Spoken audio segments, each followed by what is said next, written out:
بسم الله الرحمن الرحيم. لا أقسم بيوم القيامة ولا أقسم بالنفس اللوامة أيحسب الإنسان أن لن نجمع عظامه بلى قادرين على أن نسوي بنانه بل يريد الإنسان ليفجر أمامه يسأل أيان يوم القيامة فإذا برق البصر وخسف القمر وجمع الشمس والقمر يقول الإنسان يومئذ أين المفر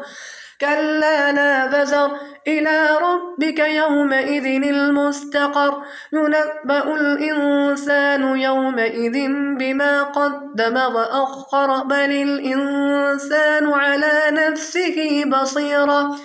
ولو ألقى معاذيرا لا تحرك به لسانك لتعجل به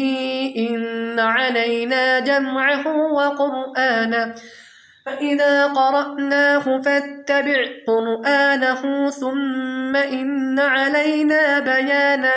كلا بل تحبون العاجلة وتذرون الآخرة وجوه يومئذ ناظرة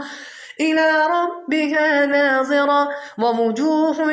يومئذ باسرة تظن أن يفعل بها فاقرة كلا إذا بلغت التراقي وقيل من راق وظن أنه الفراق والتفت الساق بالساق إلى ربك يومئذ المساق فلا صدق ولا صلى ولكن كذب وتولى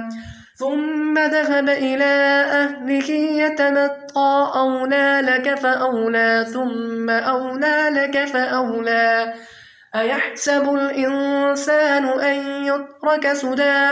ألم يك نطفة من مني يمنى ثم كان علقة